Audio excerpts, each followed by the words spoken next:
দর্শক, ট্রাইব্যুনালে শেখ হাসিনার বিরুদ্ধে করা মামলার সাক্ষ্য গ্রহণের আজ খবর রাখছেন সহকর্মী নূর নবী সরকার।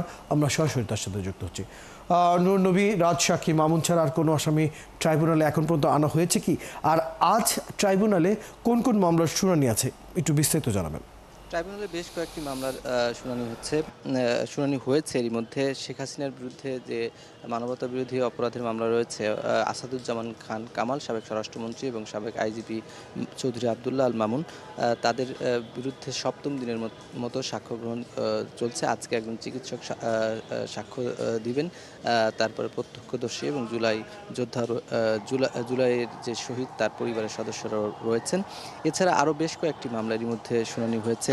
সাবেক জনপ্রশাসন মন্ত্রী 2013 সালে একজনকে গুমের ঘটনার একটি মামলা হয়েছিল, সেই মামলা এখানে হস্তান্তর করা হয়েছে। তাকে সেই মামলায় গ্রেপ্তার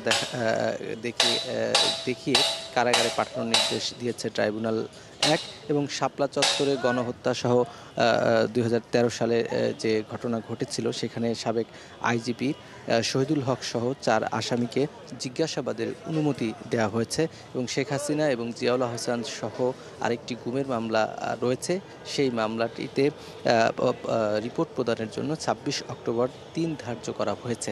তো এতগুলো মামলা আসলে এখানে শুনানি আজকে অনুষ্ঠিত হয়েছে। এবং সবশেষ শেখ হাসিনার বিরুদ্ধে যে মানবতা বিরোধী মামলা রয়েছে, যেটির সপ্তম দিনের মতো সাক্ষ্য গ্রহণ আজকে চলছে। আজকে 4 জন সাক্ষী সাক্ষ্য দেবেন। এই মামলায় আজ 4 জন সাক্ষী দিলে মোট 20 জনের মতো সাক্ষ্য গ্রহণ সম্পন্ন হবে এবং বিকেল পর্যন্ত সেই সাক্ষ্য গ্রহণ চলবে। এই মামলাতে 81 জনের মতো সাক্ষী কিন্তু প্রসিকিউশন প্রস্তুত করে রেখেছে। তাদের সাক্ষ্য শেষে অক্টোবরের শেষ নাগাদ এই মামলাটি শেখ হাসিনার বিরুদ্ধে রায় প্রদান করা হতে পারে। এবং প্রসিকিউশনের পক্ষ থেকে বলা হয়েছে এই মামলায় সর্বোচ্চ মৃত্যুদণ্ড তারা প্রত্যাশা করছেন। সেই মোতাবেক তারা সাক্ষী এবং অন্যান্য নথিপত্র তারা উপস্থাপন করছেন এবং মামলার বিচার কাজে তারা এগিয়ে নিয়ে যাচ্ছে এবং দ্রুততার সঙ্গে সেই বিচার কাজ হচ্ছে। সপ্তাহে 2 থেকে 3 দিনের মতো কিন্তু শেখ হাসিনার বিরুদ্ধে যে ট্রাইব্যুনালে মানবতা বিরোধী মামলাটি দায়ের করা হয়েছে, সেটির কিন্তু সাক্ষ্য গ্রহণ চলছে।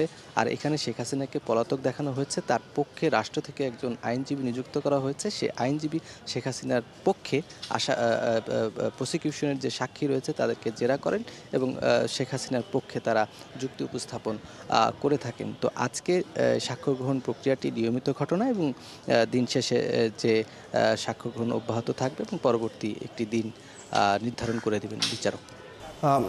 সব খবরাখবর নিয়ে যুক্ত ছিলেন নূর নবী সরকার, আমরা তার কাছ থেকে খবরাখবর নিচ্ছিলাম।